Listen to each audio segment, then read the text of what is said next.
So storage is essential. I mean, we use storage for everything. As things become more and more prevalent, you have to have storage, right? Yeah, like even I remember when we did the book business with my brother-in-law Nick. We'd have to have storage lockers just to store the books. Right. So if you have a business, yeah, you have to store that material so you can give the books on demand. Right. So you need to store things like I have a fireplace here, and you got to store wood somewhere. You got to store that. Right? I mean, everything requires some kind of storage, unless you only want just a day's worth of stuff. Heat energy can be converted into electrical through devices that use energy driven by temperature differences in materials. There's other things that work off of heat also. Can you think of any other? So let's say we'll talk about storage, but what can also create electricity from heat? I think there's a couple things we're talking about. One is like a thermoelectric generator. Yeah. Where it's like you use semiconductor material and the heat difference causes some current to go through it based on the material and stuff. Like one side is hot and the other side is colder. And then you have this flow. Yeah, you have the electricity flowing through it and stuff. Yeah, think if there's semiconductors. Semiconductors are interesting. Like silicon is a semiconductor. If you ever noticed your light sensors, like if you have a night light and it's off in the day and it comes on at night, you have that little sensor in there. It has a little winding of some type of material in there. You ever seen that before?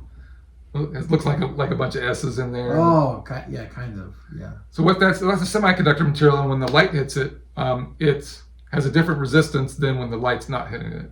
And so that difference in resistance and in the circuitry turns the light on or off. See, and so you're also talking about semiconductors that do that similar type of thing where they have a difference, where they allow electrons to flow either easier or harder depending on the heat difference between the top and the bottom, right? So it's a very similar. It's not the exact same principle, but it's in principle. It's you can think about it in similar ways.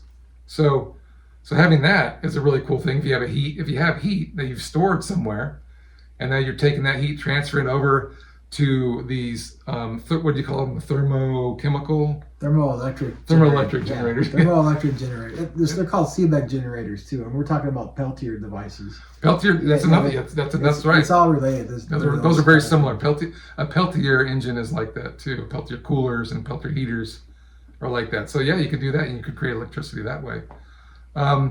You were talking about another one called the Stirling engine. Stirling engine. The Stirling engine. Those are cool. Engine. Yeah. Those work great off of heat differences. A different differential in heat from one side to the other. They drive a piston from the pressure, just from the pressure alone. Hot pressure, heat for hot pressure, cooling for low pressure, and it's driving a shaft and a piston. So that's the Stirling engine principle. That's really cool too. So there's a lot of ways to use heat, which is the potential now, because you have a heat, meaning heat versus cool. There's a potential there for electrons to move, airflow to move, things like that. And when something like that wants to move, you can change that movement into some type of reciprocating motion, which drives a turbine and then an engine. So, or a generator. I'm sorry. So, therefore, that's electricity right there. Storage will be needed to accommodate mainly cryptocurrency and some AI and cloud services. Remember when we talked about, cryptocurrency and the AI coming online and all of the processing speed and things that these require, but they also require storage, data storage, right? Amazon has those huge, just buildings full of storage for data, right? You got to store your photos. You got to store all your data. You got to store all your things you're doing. Probably for cryptocurrency too, right? Cryptocurrency is a huge thing. Yeah. There's a storage because that's where mining comes from. These Bitcoin and everything are kind of stored all around the world in these various places, and so that's why it's so hard to kind of track them, because you have them stored all throughout various places and then they recombine. That's sort of like the blockchain concept where you transfer for Bitcoin. So it's not really, they're all over the place. So they store it, but yeah, you can also store it on your laptop. You have storage, and so sometimes you can store cryptocurrency, hard cryptocurrency, right on your on your electronic device, but you also can store it out in the cloud and stuff. So Grid storage could solve the load imbalance problem that wastes power from unused or underutilized power legs. Another thing that storage could solve, and I think you mentioned this before, was called load imbalance, in the grid. One thing that the grid doesn't like is a load imbalance because it's waste of power, because you have to, in your three-phase power, as you're distributing power, and we talked about this in a previous video, but you see the three lines on a tower. There's get my three lines here, and that's three phase. Most households just use one of those phases, one of those legs. Okay, so what's called single phase. But let's say if certain houses are all using a whole bunch of energy, but the other legs of the power lines are using less, there's a load imbalance. So it's a wasted amount of power because all that energy, all that electricity being distributed all at one time.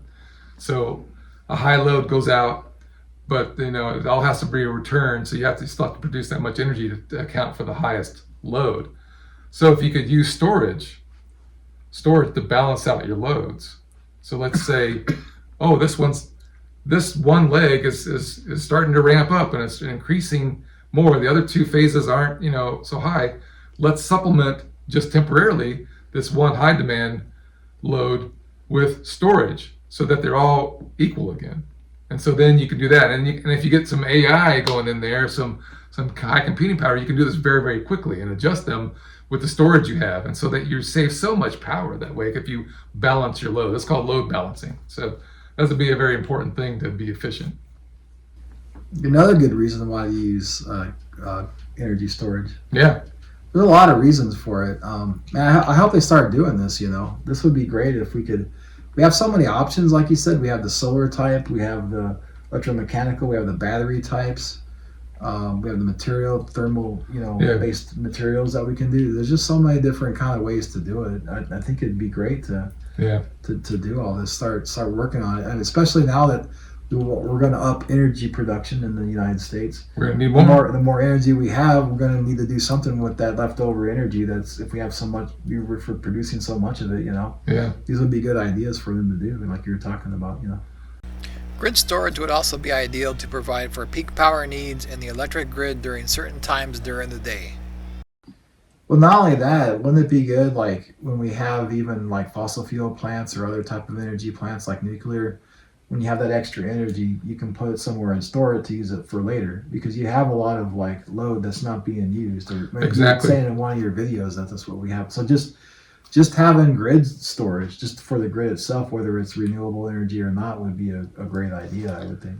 Yeah, most of that's wasted right now. If they produce extra power, it doesn't go into storage right now. It's just extra power, and so because they got to make sure they have enough power for the demand. And you bring up another question. Right now there's things called you have a peak cycle, peak demand, where there's a huge amount of power that's needed in a certain period of day where it's at the top of its usage, where it's at the highest point. So let's say, for instance, as an example, if it's a summertime and the hottest part of the summertime in the day is between 1 and 3 o'clock in the afternoon or something like that. And so people, and it's on a Saturday afternoon. Everybody's in their homes using an air conditioner. Okay, that's the peak demand. And so right then and there, the power company has to deliver a huge amount of power all across the grid because there's so much demand. But the rest of the period of the day, it's much lower. All right. Like you're saying, if they had the ability in the mornings and the evenings when they're producing power, but they're not using so much of it, they could transfer that energy into storage. And then when the peak demand goes up to a real high point in the afternoon, instead of turning on more power plants or pumping out more power or using more fossil fuels to create more power, you draw it from the storage you just did, that morning. So you kind of even it out a little bit. So you're not wasting power. So that's another reason why we could use storage, right? To use solar power 24/7 would also require a good amount of grid storage. So really the struggle, I think, that we have with solar is that we need a really good amount of storage so that we can have 24/7 power, right? I mean, that's sort of that would solve a lot of problems, wouldn't it? Like we produce a lot of solar panels, and they're becoming more and more efficient, and people are really have put a lot of money into solar panels, because that's sort of like, hey, we can, more and more solar panels we get out there, the more and more green energy we have. But there's that tail that belongs to the solar panels that we just haven't really kept up with, and that's the storage. And so I think now, if we can emphasize storage and start putting the energy that we have, and innovation that we've done into solar panels into that storage as well, then we're gonna be load balancing again. So what's our takeaway message for this, Frank? What do you think of this? Think storage. I mean, we hopefully our country can invest and incentivize more storage products and incentivize innovation for this new industry. I think that's going to be big. All right, well, until next time, we're the Climate Change Brothers, and we are so pleased that you joined us today. So like our video, and we will try to bring up some good educational subjects that you can discuss amongst your family and friends as we try to make the world a better place.